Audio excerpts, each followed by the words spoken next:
Hi, in this chapter we're going to cover global climate systems. We talked previously that weather is the study of the atmosphere at a particular time and place. Climate is the study of weather over extended periods of time. Summer of 2018 we had very hot weather, but 2 winters ago I believe Boston had the third highest snowfall on record. So climate is basically trying to get rid of those averages and looking at precipitation temperature over extended periods of time. Typically, the term that I hear is that climate is over a study of 30 years. So when we look at this global climate change, we're looking at long-term changes over extended periods of time. And this has been since the 1880s when we've been able to take good records. But the trends definitely see some changes and a lot more variability than what we saw previously. You can see from 1961 to 1990 the mean annual precipitation. I previously showed before. These are these coastal ranges, orographic precipitation coming from this maritime polar air mass, meaning it has a lot of water in it. But you can see some along here where precipitation is higher because we do have the effects of some of this orographic precipitation. And then in western Oregon, western Washington, we do have, once again, we've got desert. Okay, areas that receive low amounts of precipitation. And then some of these kind of localized areas due to topography. So we can look at combinations or layer these on top with annual mean total precipitation, kind of what I showed before, average temperature based on your latitudinal zones combined with some of your topography, annual mean sea level pressure, the percentage of sunshine, and combine these together to get a good idea as to how we determine or figure out what climate we have. Some of the climatic influences on western states, the continental versus the maritime, Pacific heat, air masses, topography, windward, rain shadows. Some of the external forces are tectonic, and these are over longer periods of time.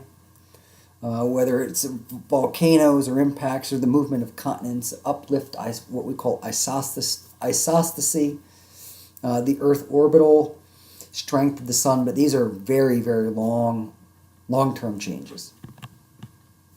Internal climate variations, the atmosphere, land surface, ocean surface, vegetation, sea ice, and how these have changed. Mountain glaciers, deep ocean, ice sheets. We had ice sheets that extended into the United States, on the order of 10,000 years ago. It's changed. So you can see the climatic framework, this dynamic models are always going to be in flux, so we can see some of the factors that affect climate. Climatology is the study of climate, which we analyze long-term weather patterns over space, place, and time. It's dynamic. So there's cycles and shifts over time. We had something called the Little Ice Age in the 1300s where temperature dropped. Obviously not because of things that humans did, but because of the variation in temperature. And then some of the climatic components that we've already talked about, insolation, which affects temperature, air pressure, air masses, precipitation, and topography. And then I've shown these before, I believe, where we have the air masses that affect the continental U.S. in the winter and then during the summer. And then we've got our wind patterns and our precipitation zones, orographic precipitation. And then we start to kind of determine these climate relationships as a function of your temperature and precipitation. We've got these genetic classifications. We've got empirical, basically meaning based on statistical data.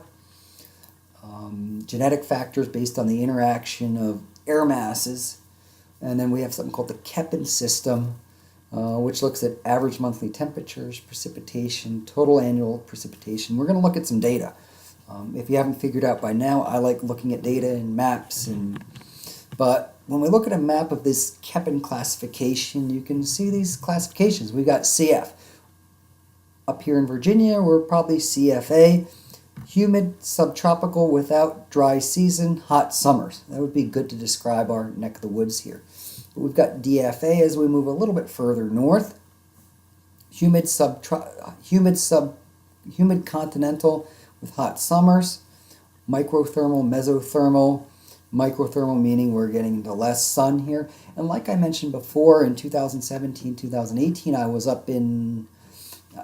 over in Europe a few times, and you can see that the climate up here, up at 50 degrees, is the same as the climate down here at 30, 35, because of these westerly patterns that are going to push some of this warm temperature further and further north. You can see Iceland here, CFC, it's in a C. It's mesothermal even though it's well above 60 degrees north latitude. And this was a CFC, warm to cool summers. Meaning it didn't get really, really cold, it didn't get really, really warm. In Iceland, it got up into the 60s, but it's not going to get much warmer than that, but it's not going to get very, very, very low temperatures that you would see here in Minneapolis or your continental regions here of Canada. But I thought it was interesting where we see these seas, which are distinctly much further north than your seas over here. And I want us to kind of note those. So the idea of continentality versus your maritime effect, and then just some of the regimes. We've got the tropical, mesothermal, microthermal, polar, your arid, which are your deserts. Okay, you notice we've got deserts here up in Iceland, or this is Greenland here. Okay, so your tundra climate, basically, like we said before, cold air doesn't have the ability to hold a lot of moisture, but when it falls, it stays there because it is cold. So I thought those are some neat dynamics there. But we can look at some of these rainforests. So we can look at some of these, see what's happening with temperature versus precipitation in rainforest. We get relatively high amount here. This is in the Philippine Sea. This is the Caroline Islands. And these are some of your A climates with tropical rainforest, monsoon, which just basically discusses a season where rainfall is extremely high, and then your savanna. But we can see here, this is Milan, Italy. This is about 45 degrees north, up in the northern part at the base of the mountains here of the Alps. I was in Rome in March of 2018, and it was in the low 60s or so, but you can see the temperatures, and it was in March. But you can see the average temperatures versus precipitation, relatively stable compared to when temperature gets higher and lower. So you can see your temperatures here. Okay. But in the southern hemisphere, this is in Chile. Okay. Now you can see, based on the season, this is in the southern hemisphere, so your temperature is going to get lower in your May, June, July, August because they're experiencing their winter. Shorter days, less direct sunlight, all those other factors that we talked about previously. But higher precipitation in that area. What are we looking at here? Churchill, Manitoba, way up here on the Hudson Bay. Not a lot of precipitation here. You can see the temperatures are relatively low. Siberia, we go, look at the temperature range here, from 58 to negative 53. So we got extremely high temperature ranges of 100 degrees Fahrenheit throughout the year. Barrow, Alaska, which is all the way up the top here. We get 39 down to negative 16. This is Antarctica. You can see the highest temperatures are in December and January because they're experiencing their summer there. And then same thing with, this is Alice Springs, Australia, which is right in the middle of the continent. Okay, so this is a desert. This is what you would see with a desert. You can kind of see a desert here with Antarctica. Same thing with Australia. Potosí, San Luis Potosí, Mexico. Right here, just north of Mexico City. Low precipitation. Okay, but you can see the temperature, and you can see there's not as much variability in the temperature because it's getting closer and closer to the equator. Yeah, so the sun is usually going to be relatively high overhead no matter what time of year. La Paz, Bolivia. And we saw this before with the effects of elevation. It's got an elevation of about 4,000 meters.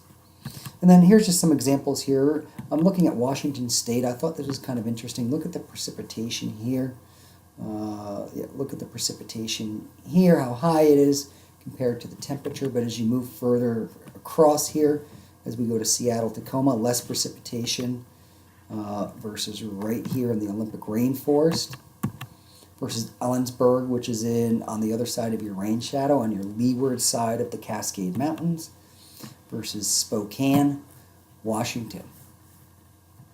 And I just thought it was kind of interesting. You can see what happens to the precipitation as we go from west to east. And you can see, literally desert over here. And we can just look at some different places here around the United States here. You can see, Fairbanks, Alaska, which goes from 60 down to -10. And then I was in Ketchikan a couple of years ago, in summer 2016, from 50 down to 30. This is literally right on the water. This is in the middle of Alaska. So you can see the variability, the effects of continentality versus your maritime effect here.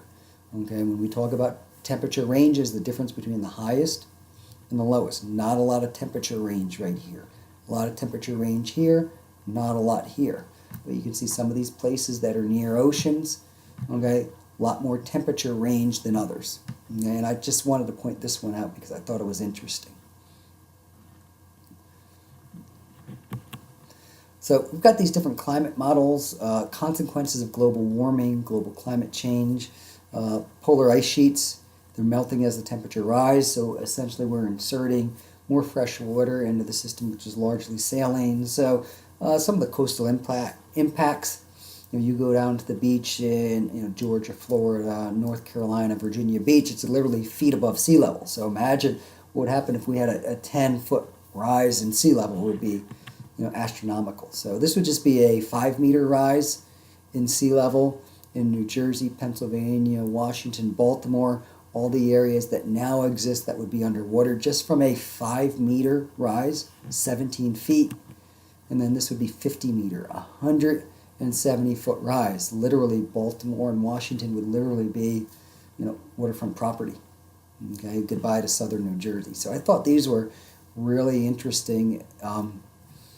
If the eastern Antarctic ice sheet were to melt and we had a 170-foot sea level rise.